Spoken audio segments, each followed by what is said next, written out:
Bon dia, el meu nom és Arnau Dols Férrez i vinc de l'Institut Antoni de Martí Franquès i vinc a presentar el meu treball de recerca, la distòpia actual. Procediria a explicar què és una distòpia, però m'estimo més a explicar una mica en quina obra m'he basat, l'obra d'Aldous Huxley, Un món feliç.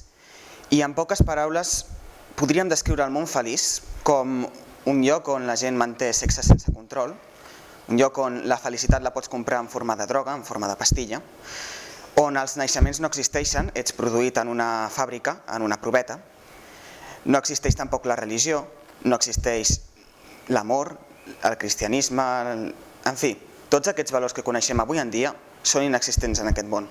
Allà hi podràs trobar sexe, drogues, pecat, en fi, qualsevol concepte és vàlid.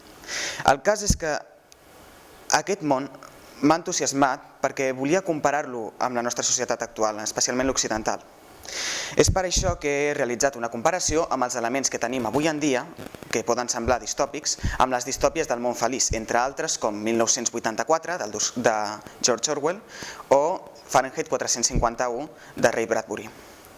Així doncs, he procedit a comparar les utopies i les distòpies, per tal de veure quines són les semblances i les diferències. Hem arribat a diversos punts en comú, com que, per exemple, tenen propòsits similars, que és advertir a la població d'un comportament o unes circumstàncies que no van ben encaminades, entre altres termes.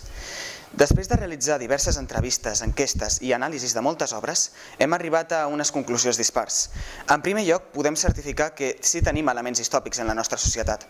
Per exemple, és cert que l'adolescència actual és més lasciva, és cert que les drogues estan més promogudes, és cert també que avui en dia es dona més importància al materialisme i a l'economia que no pas a formar les persones, a la llibertat o altres valors, però també és cert que relacions com per exemple amb la natura o la pròpia espiritualitat humana no estan abandonades del tot i encara es reivindiquen, encara que només sigui en un terme conceptual.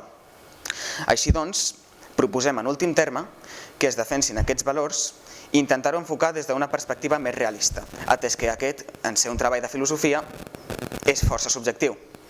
Dit això, moltes gràcies.